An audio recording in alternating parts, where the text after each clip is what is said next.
Torcível. Eu quero muito te perguntar sobre isso.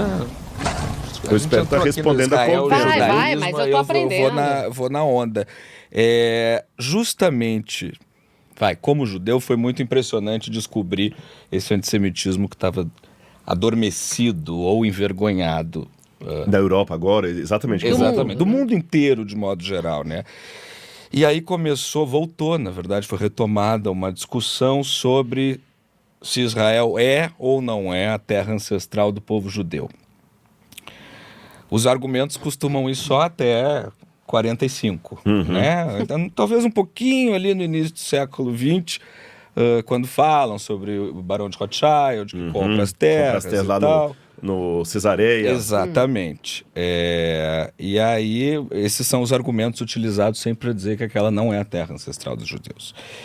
O senhor é pastor e também é arqueólogo bíblico, né? Teu trabalho, basicamente, é escavar a história contada da religião e que se mistura, né? Cristianismo, judaísmo e, em alguma medida, também o Islã. Qual é a prova material, física? De quem é realmente o dono da terra. De quem é o dono da terra. Eu vou começar contando que... Lembra que eu falei que os judeus desassociaram muito as suas práticas das escrituras? Sim. E ficaram muito presos a Talmud, linhas rabínicas e tudo mais. Isso foi um prejuízo terrível para eles. Pois bem, do lado de cá do cristianismo, a partir do século 17, 18... você tem vários autores alemães. Interessante, a Alemanha deu de tudo, né? A Alemanha deu Lutero e deu também Hitler, né? É isso. Foi. Embora Hitler fosse da Áustria, mas ele... É isso. A Alemanha criou nessa época... Eu tô bem de água aqui, também, obrigado. Quero, por favor. A Alemanha criou uma linha teológica muito perigosa. Porque a Alemanha, ela começou a distanciar das coisas de Deus muito cedo.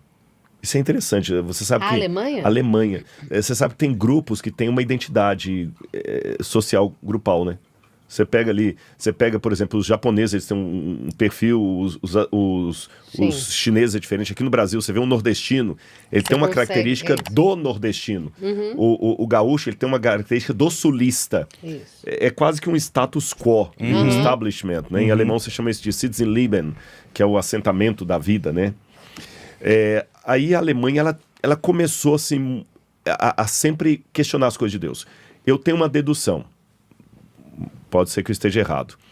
Como a reforma protestante começa em 1517 na Alemanha, com Martim Lutero, a Alemanha começou a reforma protestante para ir contra a igreja, com seus mandos e desmandos, com seus erros e acertos, com suas virtudes e pecados. A própria igreja católica admite a teologia da casta meretrix. Ela é santa, mas ela é profana. Tá. Houve padres bons e houve padres medíocres. Rodrigo de Borgia. Não tem como esconder aquela história do que aconteceu. Muitos vão falar que é mentira, então isso é coisa de protestante. Não, gente. Não. Tem documentos católicos que falam isso aí. Então, o pessoal estava com birra. A Inquisição Espanhola, o feudalismo, a proibição de um monte de coisa e tudo, romperam. Só que os protestantes encabeçados pelos alemães, jogaram fora a água suja, a bacia e a criança junto. E ao romperem com a Igreja Católica, Lutero também trouxe consigo, eu tenho que admitir, um cristianismo mais secularizado.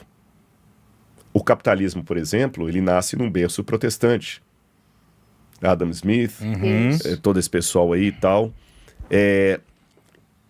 Você vê toda essa noção de mercado, de tudo, o fim da monarquia, começa com aquilo ali. Então, quando eles rompem com a igreja secularizando-se, é aquele negócio, né? Quando você não está bem resolvido com o trauma, você não quer justiça social. Claro, quer vingança. Muitos protestantes entraram numa vingança.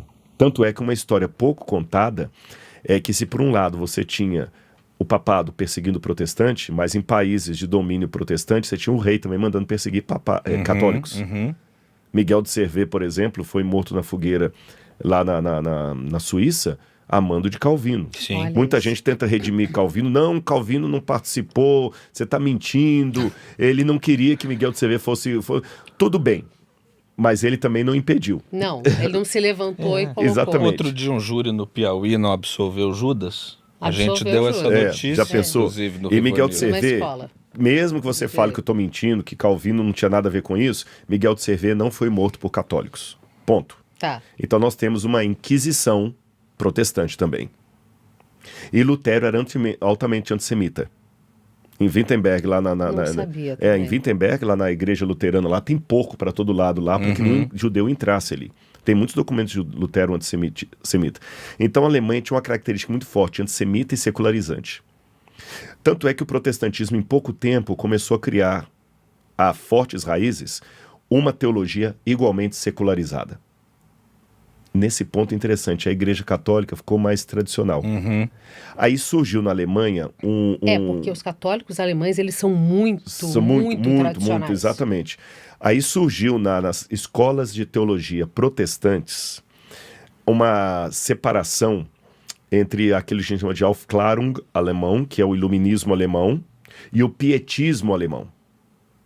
Os judeus também vão beber nessa fonte, viu? Por isso vai ter o judeu que vai ser todo religioso e tudo, né? E o outro que não tem e tal mais.